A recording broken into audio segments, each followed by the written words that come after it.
Hello दोस्तों, welcome back to Rohan channel science bunkers. अगर आपने वीडियो ऑन कर ली है तो इसका मतलब आप पढ़ रहे हैं और आप अच्छी तैयारी कर रहे हैं। तो पहले तो इस वीडियो को ओपन करने के लिए all the very best. And TGT maths की हम तैयारी करा रहे हैं उसी सीरीज़ में। इससे पहले हम नेम थ्योरम की 2 वीडियोज़ ला चुके हैं, तो आप हमारे डैशबोर्ड पे जाके हमारे चैनल पर उन वीडियोज़ को देख सकते हैं। दूसरा, कई साथियों को प्रॉब्लम आई थी पेडागोजी कहाँ से करें, तो हम एक पेडागोजी सीरीज़ ऑलरेडी शुरू कर चुके हैं जो बाइलिंगुअल मोड में है। तो आप DBBB के लिए जो पेडागोजी सीरीज़ है उस प्लेलिस्ट को ओपन कर सकते हैं फॉर पेडागोजी प्रैक्टिस। सो ये अब तक का अपडेट था आपके लिए। दूसरा, एक ड्राइव हमने बनाई है जिसमें हमने अभी तक सारे इंपॉर्टेंट डॉक्यूमेंट्स या फिर हम कई इंपॉर्टेंट बुक्स जिनसे आपको पढ़ना चाहिए ग्रेजुएशन लेवल का, वो भी आपके लिए अपलोड कर दी है, ड्राइव बना दी है।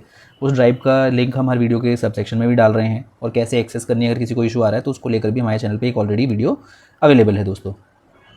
यहाँ आप देख सकते हैं ये TGT मैथ्स के लिए वीडियो बना रखी है, यहाँ TGT नेचुरल साइंस के लिए भी है, और ये आपकी DBBB की जो टीचिंग मेथोलॉजी या फिर साइंस पेडागोजी या मैथ्स पेडागोजी की जो हम सीरीज़ है वो ऑलरेडी शुरू कर चुके हैं। आपको बाकी चीज़ें यहाँ से मिल जाएगी। Now coming back to today's video, अगर आपने अभी तक अपना सिलेबस नहीं देखा है दोस्तों, तो ड्राइव में जाके DBBB का TGT मैथ्स का सिलेबस आप देखें, और उस सिलेबस की अगर 4th यूनिट आप देख पाएंगे तो आपको जो यूनिट मिलेगी दोस्तों वो है आपकी डिफरेंशियल इक्वेशंस। ये यूनिट आपकी बहुत इंपॉर्टेंट है, क्योंकि अभी तक हमने जितने भी 2021 में जो एग्ज़ाम हुए, इस वीडियो में उसी के PYQs को थोड़ा डिस्कस करेंगे। और इन PYQs को इसलिए हम डिस्कस कर रहे हैं ताकि आपको डिफरेंशियल इक्वेशन में किस तरीके के क्वेश्चन पूछे जा रहे हैं दोस्तों उसका थोड़ा सा आइडिया हो जाए, ताकि आप अपनी प्रिपरेशन को थोड़ा स्ट्रीमलाइन कर लें। आपका जो सिलेबस कहता है वो डिफरेंशियल इक्वेशन में बात करता है डिफरेंशियल इक्वेशन मैथमेटिकल मॉडलिंग की। तो मैथमेटिकल मॉडलिंग का थोड़ा सा आपको आइडिया होना चाहिए कि डिफरेंशियल इक्वेशन में मॉडलिंग कैसे काम करती है। दूसरा टॉपिक है आपका पॉपुलेशन ग्रोथ। ठीक है, पॉपुलेशन ग्रोथ। तो पॉपुलेशन ग्रोथ में अगर आपको पता हो तो ग्रोथ रेट मॉडल से हम कहें पॉपुलेशन के, हम ग्रोथ की इक्वेशन सीखते हैं कि कैसे एक्सपोनेंशियली पॉपुलेशन बढ़ती है, इन सबको हम सीखने की कोशिश करते हैं।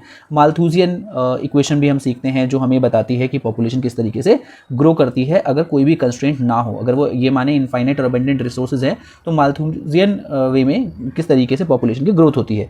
तो ये भी हमें डिफरेंशियल के कॉन्सेप्ट से आता है। इसके अलावा जो आपकी सिलेबस में मैंशनड है वो है second order and higher order differential equation. ठीक है, ये सेम सी बात है। हायर ऑर्डर डिफरेंशियल इक्वेशन मतलब जिनके ऑर्डर ज़्यादा हो। तो यहाँ से एक अंडरस्टैंडिंग हमें बतानी है, हमें पता होना चाहिए दोस्तों ऑर्डर क्या होता है, किसी डिफरेंशियल इक्वेशन का ऑर्डर किसे कहते हैं, और हम हायर ऑर्डर डिफरेंशियल इक्वेशन किसे बोल रहे हैं। फिर आपका एनालिसिस ऑफ मैथमेटिकल मॉडल, मतलब कुछ मैथमेटिकल मॉडल है जैसे लेक मॉडल है, ड्रग मॉडल है, ये different type of mathematical models हम पढ़ाते हैं। उनकी एटलीस्ट आपको स्टैंडर्ड इक्वेशन पता हो, क्योंकि उनको सॉल्व करने वाला जो क्वेश्चन आता है ना उसमें लॉग की हेल्प लगती है, तो ज़्यादातर ऐसे सवाल दिए नहीं जाते। तो क्योंकि आप लॉग की वैल्यू याद नहीं रखेंगे, एग्जाम में लॉग की वैल्यू मिलेगी नहीं मिलेगी तो ये पता नहीं है दोस्तों। ठीक है, सो आज की वीडियो इंपॉर्टेंट होने वाली है क्योंकि डिफरेंशियल इक्वेशन के जितने पॉसिबल क्वेश्चन हैं हम वो करेंगे। एंड सबसे important, thanks to all of you for liking our work, promote करने के लिए, सपोर्ट करने के लिए, दोस्तों के साथ शेयर करने के लिए। और अगर अब तक सब्सक्राइब नहीं करा है, बिना सब्सक्राइब के देख रहे हैं, तो प्लीज़ सब्सक्राइब करने के लिए बहुत बड़ा थैंक यू साइंस बंकर्स के लिए, क्योंकि यही मोटिवेटेड रखता है। हम सभी वर्किंग प्रोफेशनल्स हैं, टाइम निकालते हैं अपनी जॉब से, फिर से करने की कोशिश करते हैं। तो आपका सपोर्ट सच में incredibly, no words for it, no words for it, मतलब कोई शब्द है ही नहीं इसके लिए। तो बिना टाइम वेस्ट करे दोस्तों क्या करते हैं, क्वेश्चन शुरू करते हैं। बहुत सिंपल क्वेश्चंस भी हैं, कुछ जगह टेक्निकल होगा तो हम थोड़ा सॉल्व करके बताने की भी कोशिश करेंगे। अगर स्पेस का कंस्ट्रेंट रहेगा तो वो भी देखने की कोशिश करेंगे कैसे आपको बता सकते हैं दोस्तों। तो चलिए पहला क्वेश्चन पढ़ लेते हैं। तो पहला क्वेश्चन है, when the per capita rate increases we take the same positive value we get dash growth. तो देखिए, अगर वो कह रहे हैं कि सारी पॉजिटिव वैल्यूज को मान ले और अगर पर कैपिटा जो है ग्रोथ वो इंक्रीज कर रही है, ये कुछ क्वेश्चन ऐसे मिस आउट करके भी आते हैं। तो आपको इसको सिर्फ इतना आइडिया लगाना है कि पर जो आपकी कैपिटा इंक्रीज होती है, अगर ग्रोथ रेट मॉडल की बात कर रहा, तो इसका मतलब सीधा आपको पता होना चाहिए ग्रोथ जो है एक्सपोनेंशियली ग्रो करती है। लिंग्विस्टिक्स तो गलत है, कैरिंग कैपेसिटी तो एक कंपोनेंट होता है इसका, लॉजिस्टिक्स तो नहीं होता है। तो आपकी एक्सपोनेंशियल ग्रोथ होती है दोस्तों, जिसमें ग्राफ आपका कुछ इस तरीके से बनता है। तो इस ग्राफ की शेप को याद रखिएगा, क्योंकि इसकी शेप के ऊपर भी सवाल आते हैं। कभी कभी पूछ लेते हैं किस शेप का ग्राफ है, तो आपको जे जैसी शेप दिखेगी, तो जे शेप ग्राफ भी हम इसे कभी कभी बोलते हैं दोस्तों। तो आपका जो नॉर्मली ग्रोथ कर्व होता है वो इस तरीके से जाता है, एक्सपोनेंशियल कर्व। नेक्स्ट, अच्छा यहाँ पे थोड़ी सी एक्सप्लेनेशन है, थोड़ी सी एक्सप्लेनेशन को पढ़ लेते हैं। पॉपुलेशन ग्रोथ रेट जैसे हम बोलते हैं change in number of individual in a population over time, वो रिप्रेजेंट होता है dn/dt इक्वल्स टू rn। देखिए dn/dt कहने का मतलब differentiation of n over dt, मतलब एक सर्टेन टाइम पीरियड पर, है ना, पॉपुलेशन का साइज को हम डिफरेंशिएट कर रहे हैं with respect to the rate of increase r and there is an population at certain time t। तो इस तरीके से आपकी जो है ये growth rate, population growth rate equation जो है डिफाइन होती है दोस्तों। ठीक है, ये हो गया आपका पहला question. Now look at the second question, solve the given differential equation y square, so y square dx plus 2x dy। तो इक्वेशन आपकी क्या है दोस्तों, y square d x plus 2xy dy equal to 0। आपको ये आपको differential equation solve करने के लिए बोला है दोस्तों। तो देखिए यहाँ पर ना अगर आप ध्यान से देखने की कोशिश करें तो इन्हें पार्शियल डिफरेंशियल इक्वेशंस बोलते हैं, क्योंकि यहाँ dx dy जो आपको थोड़ा अलग दिख रहे हैं। ठीक है, दो तरीके से की जा सकती है। अगर आप यहाँ पूछेंगे 11th-12th का कॉन्सेप्ट लगा सकते हैं, बिल्कुल 11th-12th का कॉन्सेप्ट लगा सकते हैं। आप इसे वेरिएबल सेपरेबल में भी ले जा सकते हैं। जैसे अगर आप यहाँ देखें वाई कॉमन अगर ले लें तो यहाँ एक वाई बचेगा। अगर आप इस तरीके से भी देखें तो यहाँ पर आपको दिखेगा कि y square equal to d x, और आप इसे माइनस में इधर ले जाएं तो आपका बनेगा 2xy equal to d y. तो वाई कैंसिल्स वाई, तो आपका बचेगा, देखिए एक्स वाले सेक्शन को एक्स की तरफ ले आइए तो आपको मिलेगा डी एक्स अपॉन में एक्स, और यहाँ आपको जो मिलेगा वो मिलेगा -2 डी वाई अपॉन में वाई। इस तरीके से आपको दिख रहा है। तो जैसे वेरिएबल सेपरेबल हुआ तो आपको क्या करना होता है, इंटीग्रेट कर देना होता है। तो आप इन दोनों को जैसे इंटीग्रेट करेंगे तो देखिए यहाँ पे आपको मिलेगा log ऑफ एक्स दोस्तों, यहाँ पे आपको मिलेगा -2 टाइम log ऑफ वाई। ठीक है दोस्तों, जैसे आपको यहाँ log ऑफ वाई मिला तो फिर आप यहाँ पे प्लस में log ऑफ सी लिख सकते हैं। ठीक है, अब जैसे आपको पता है कि ये 2 है तो इसे पावर में ले जा सकते हैं, तो आप क्या लिख सकते हैं, log of x equals to minus log of y square plus log c तो साथ में चल ही रहा है ना। अब जैसे आप इसे माइनस फॉर्म में ले आए तो दोस्तों आपको ये आराम से क्या मिलेगा, आप इस माइनस वाले, अब क्या करते हैं, कांस्टेंट वाली साइड को इधर ही छोड़ देते हैं। तो अगला स्टेप जो आपका बचेगा, आपको क्या करना है, आपको यहाँ क्या हो गया था, log एक्स बचा था। ठीक है, प्लस में आप ले आए हैं log वाई स्क्वायर, और यहाँ आपका आ गया है log ऑफ सी जो कि कांस्टेंट है, क्योंकि ये विदाउट पर्टिकुलर इसका सॉल्यूशन नहीं है तो इसका जनरल सॉल्यूशन निकलेगा दोस्तों।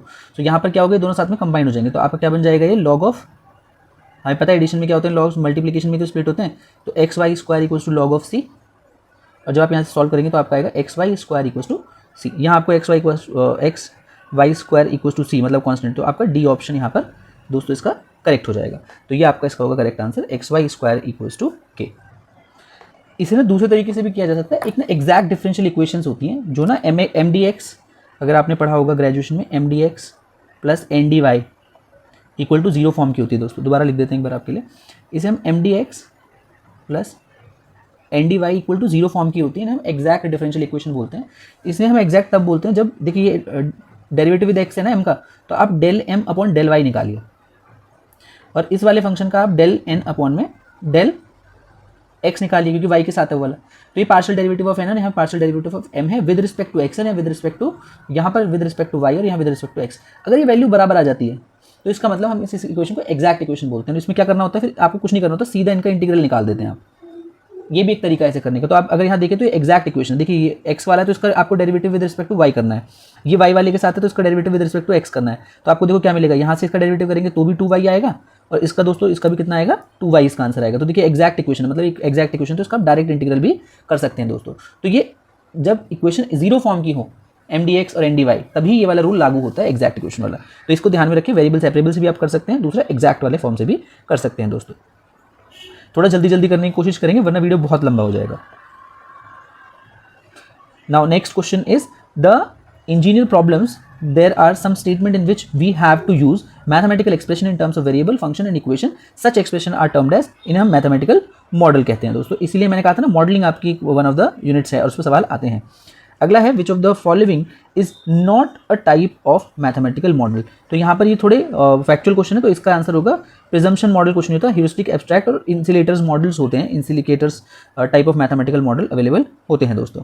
देखिए population growth rate is calculated by which of the following term. तो देखिए मैंने आपसे थोड़ी देर पहले ही आपसे पॉपुलेशन की बात की थी, तो अगर आपने ध्यान दिया होगा तो हमारी इक्वेशन होती है d n upon d t equals to r n. Direct equation है, ज़्यादा टाइम नहीं लगा है आपको करने में।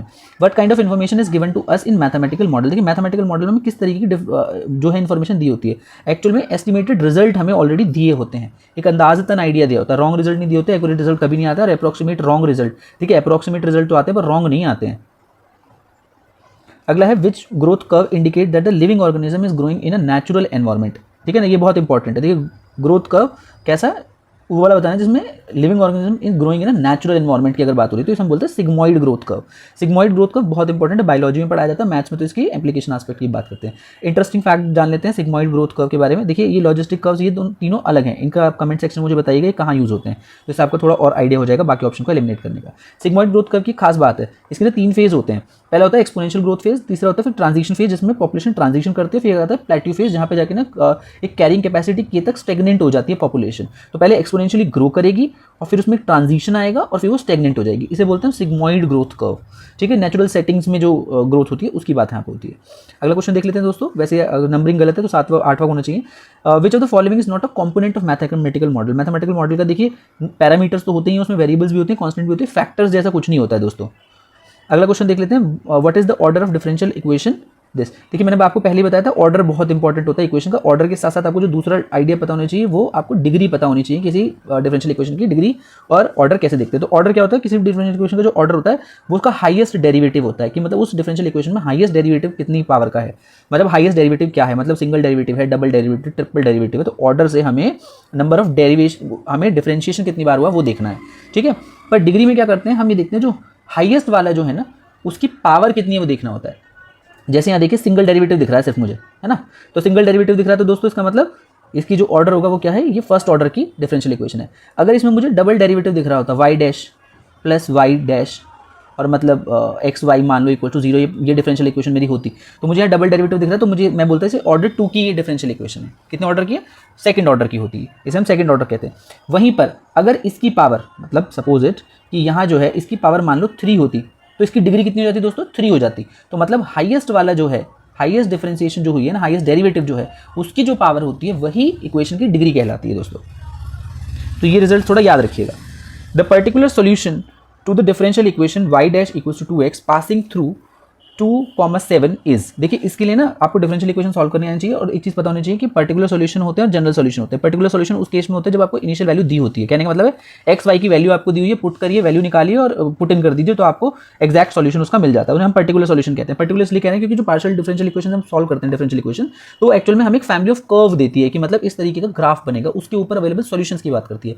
पर जब आपको एक पर्टिकुलर पॉइंट दे दिया तो उस पॉइंट पर उस इक्वेशन की वैल्यू क्या होगी, that is called a particular solution. But इसलिए हम हमारी डिफरेंशियल इक्वेशन में ज्यादा जनरल सॉल्यूशंस की बात करते हैं। पर्टिकुलर सॉल्यूशन उसी केसेस में होता है जहां आपको वैल्यू दी होती है। तो अगर आप इसे सिंपली सॉल्व करें तो कमेंट बॉक्स में मुझे देख के बताइएगा, बहुत सिंपल है। यहाँ पर ये एक्चुअल में कुछ नहीं है, dy upon dx is equals to 2x है। और थोड़ी देर पहले मैंने आपको सिखाया है कि आप इसे किस तरीके से कर सकते हैं, इसे वेरिएबल सेपरेबल से कर सकते हैं। dy को यहीं छोड़िए, 2x के पास dx को ले जाइए और डायरेक्ट अब इंटीग्रेट कर दीजिए क्योंकि वेरिएबल सेपरेबल हो चुका आपका। तो अगर आप dy का इंटीग्रेशन करेंगे तो आपको सिर्फ मिलेगा y, 2x का करेंगे तो आपको मिलेगा 2x स्क्वायर अपॉन में 2 कैंसिल हो जाएंगे, प्लस आपको c मिलेगा। तो अब आपको जो है वैल्यू मिल गई है, इक्वेशन सॉल्व हो गई है आपकी y equals to x square plus C. अब यहाँ से आपको c की वैल्यू निकालनी है दोस्तों। तो क्या है, देखिए यहाँ x और y दे रखे हैं, x कितना दे रखा है 2 और y कितना दे रखा है 7। तो आप यहाँ वैल्यू रखेंगे तो आपको c की वैल्यू मिल जाएगी। तो c की वैल्यू देखिए यहाँ से क्या आ रही है दोस्तों, c आपका जो आएगा वो आएगा y माइनस एक्स स्क्वायर। तो y मेरा कितना है दोस्तों 7 है और x कितना है मेरा x2 है, तो उसका स्क्वायर करेंगे तो 7 माइनस 2 का स्क्वायर कितना आ गया 4। तो ये c की वैल्यू आपकी आ गई 3। तो आपकी जो इक्वेशन बन जाएगी वो बन जाएगी, यहीं से मिलेगी आपको दोस्तों equation y equals to x square plus 3। तो y equals to x square plus 3 मेरे पास ये थर्ड ऑप्शन दोस्तों आपके सामने ही है। 10 क्वेश्चंस कर लिए दोस्तों, थोड़े से क्वेश्चंस और देख लेते हैं इस वीडियो में। ज़्यादा लंबा वीडियो नहीं करेंगे क्योंकि पेशेंस लेवल सबका बहुत कम है, हम सभी का। तो थोड़ी थोड़ी वीडियोज़ देखिए, जल्दी स्पीड में देखिए और अपना शॉर्ट करिए डिफरेंशियल इक्वेशन के जो क्वेश्चन आने वाले हैं। इंटीग्रेटिंग फैक्टर बेस्ड क्वेश्चंस भी आते हैं, तो मैं कहूँगा इंटीग्रेटिंग फैक्टर में अगर आपका हाथ अच्छा है तो इंटीग्रेटिंग फैक्टर के टाइप्स कर लीजिए और कैसे निकालते हैं उसकी कुछ वीडियोस आप देख लीजिए, या फिर आप खुद अपने नोट्स को उठा के देखेंगे तो आपको आइडिया हो जाएगा कैसे करते हैं, तो उस पर भी थोड़ी बात करेंगे।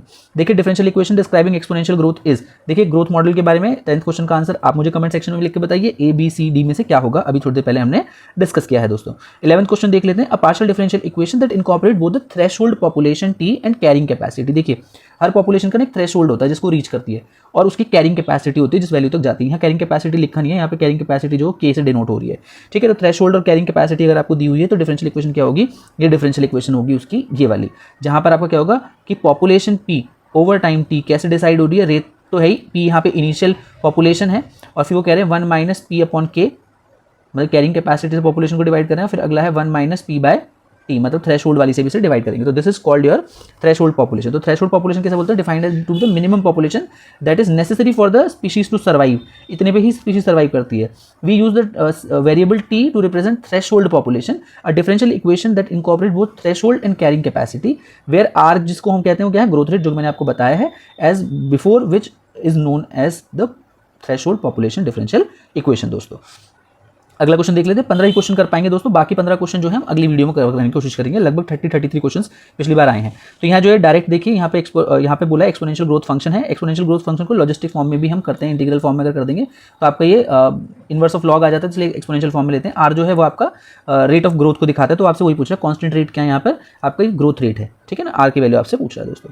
अगला देखिए सॉल्यूशन पूछा है आपसे, solution of differential equation this is. देखिए बड़ा इंटरेस्टिंग है, अगर आपको ऑप्शन में सी वाला दिख रहा है ना, तो ये बात समझिए कि आपको ऑक्सिलरी इक्वेशन पे काम करना है। ऑक्सिलरी इक्वेशन कैसे बनाते हैं मैं आपको बता देता हूँ। इस इक्वेशन को अगर आप देखें तो आपको देखिए यहाँ क्या दिख रहा है, y का डबल डैश दिख रहा है, -8y का सिंगल डैश दिख रहा है। डैश का मतलब है कितने डेरिवेटिव, कितने ऑर्डर का डेरिवेटिव है, सिंगल ऑर्डर डबल ऑर्डर। फिर आपका प्लस का 15y = 0, ये आपको इक्वेशन दी हुई है। तो आप क्या करिए, y को रिप्लेस कर दीजिए, मतलब एक डेरिवेटिव को आप किससे m से करिए। तो यहाँ पर आपकी जो ऑक्सिलरी इक्वेशन बनेगी वो बनेगी m² - 8m + 15 = 0। जब आप इस इक्वेशन को सॉल्व करेंगे ना दोस्तों, तो आपको दो वैल्यूज़ मिलेंगी, और यहाँ आपको साफ दिख रहा है इसकी जो दो वैल्यूज़ होंगी वो आपकी 5 और 3 ही होंगी ना। तो यहाँ से m की दो वैल्यू आ जाएंगी आपके पास, 5 और 3 आ जाएगी, है ना। 5 3 15 हो जाएगा, और फिर इनको जोड़ेंगे तो माइनस का वो आ जाएगा, तो प्लस में आ जाएगी। तो इस इक्वेशन को जैसे आप सोल्व करेंगे 5 और 3 आपके दो रूट्स आएंगे। अब इन रूट्स की हेल्प से आप इस इक्वेशन को सॉल्व करते हैं। तो इसका पर्टिकुलर सॉल्यूशन क्या होता है, इस फॉर्म में होता है y = c1 e⁻, पहला रूट जिसे x1 के फॉर्म में भी लिख सकते हो आप, plus c2 e⁻, second root. तो देखिए ये वाला सॉल्यूशन जो है ये इसका सॉल्यूशन है। अगर रिपीटेड रूट होते हैं तो ऑक्सिलरी इक्वेशन के हेल्प से आने वाले जीरो जो अलग तरीके से लिखे जाते हैं। एक चीज़ हमेशा ध्यान रखिए कि यहाँ जीरो होना जरूरी है, यहाँ कोई और नंबर हुआ ना, या कोई लॉग हुआ है, कुछ और हुआ, तो आप ऑक्सिलरी इक्वेशन बना के नहीं कर सकते। तो एक जीरो को होना बहुत जरूरी है, एक इक्वेशन क्वाड्रेटिक बनना बहुत जरूरी है, तभी आप इस क्वेश्चन को सॉल्व कर पाएंगे दोस्तों। नाउ 14 क्वेश्चन देख लेते हैं। बर्नौलीज इक्वेशन की फॉर्म पूछिए, डायरेक्टली आप इसे ऑब्जर्व करके बता सकते हैं कि यहाँ पर बर्नौलीज इक्वेशन जो आपके सामने दी गई है वो है आपका थर्ड ऑप्शन।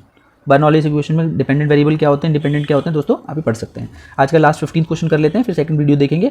आपके रिस्पॉन्स पर डिपेंड करेगा अगेन कि because it take time to solve questions. तो 15 क्वेश्चन कह रहा है, which model is one in which every set of variable states is uniquely determined by the parameters is the model by the sets of previous states of the variable. इसे deterministic model कहते हैं, क्योंकि पहले से बहुत सारी चीज़ें predefined है। डिटरमाइंड वर्ड से पता चल गया ये डिटरमाइंड मॉडल है। प्रोबेबिलिटी मॉडल जो होता है वो प्रोबेबिलिटीज पे डिपेंड करता है, और वो डिफरेंट तरीके से कैलकुलेट होता है। तो कई मॉडल्स हैं, डिफरेंट टाइप ऑफ मॉडल हैं। ये 4 मॉडल्स की थोड़ी सी डेफिनेशन आप पढ़ लें, गूगल कर लें एक बार कि कैसे मैथमेटिकल मॉडल में काम करते हैं। डिटर्मिनिस्टिक मॉडल क्या होता है, जिसमें output of the model is fully determined, completely किस पर डिपेंड करेगा, पैरामीट्रिक वैल्यूज पर, इनिशियल कंडीशन पर डिपेंड करेगा। इसमें रैंडमनेस नहीं होती।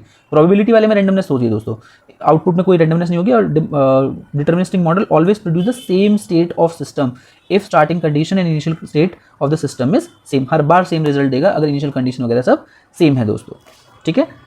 लास्ट क्वेश्चन और देख लेते हैं 16th, then we will end up this video. So 16th question says the solution of the curve, ठीक है। यहाँ पे पूछा है कि the solution of the curve given by y = fx where y is the function of x, also x and y are real number is termed as solution curve. इसे हम क्या कहते हैं, सोल्यूशन कर्व, क्योंकि ये फंक्शन जो है वो x एंड y में कह रहे हैं, तो इसको हम सोल्यूशन कर्व कहते हैं दोस्तों। I think these questions are enough. बाकी वील सी कि हम सेकंड पार्ट कब बना सकते हैं, but we'll be bring it soon for you दोस्तों। All the very very very best. And इसमें लगभग 33 क्वेश्चन हैं, आधे हम कर चुके हैं, आधे और हम करने की कोशिश करेंगे। आपको कोई डाउट हो तो comment section is always open for you, we are always here to help you. All the very best, happy learning, और जल्दी अपना एग्जाम क्रैक करिए और अपनी जॉब लीजिए दोस्तों। 40 मार्क्स आराम से लाए जा सकते हैं। यूनिट वाइज इंपॉर्टेंट क्वेश्चन कराने की कोशिश कर रहे हैं, जितने ज़्यादा करा पाएंगे। बट जो हमने मटेरियल दिया प्लीज़ उसे पढ़ना ना छोड़ें। हम जितनी ज़्यादा वीडियो बनाएंगे आप उन्हें एंड टाइम पर रिवीजन के लिए भी यूज़ कर सकते हैं। खाना खाते टाइम क्विकली चलाइए, देखिए वीडियोस, आपको बहुत हेल्प मिलेगी। बट अपनी सेल्फ स्टडी मत रोकिए, किसी यूट्यूब चैनल के भरोसे मत बैठिए, ये सच्चाई है। I am telling you, job चाहिए, ये सब जॉब अपनी मेहनत से लेके बैठे हैं। यूट्यूब तो बहुत बाद में आया दोस्तों, ठीक है। और यूट्यूब आपका टाइम बचा सकता है, बट आपकी मेहनत आप ही करेंगे। So all the very very very best from science Pankaj. God bless you all best wishes to you दोस्तों। जेन्युइन एडवाइस के लिए science Pankaj is always with you. Happy learning, all the best.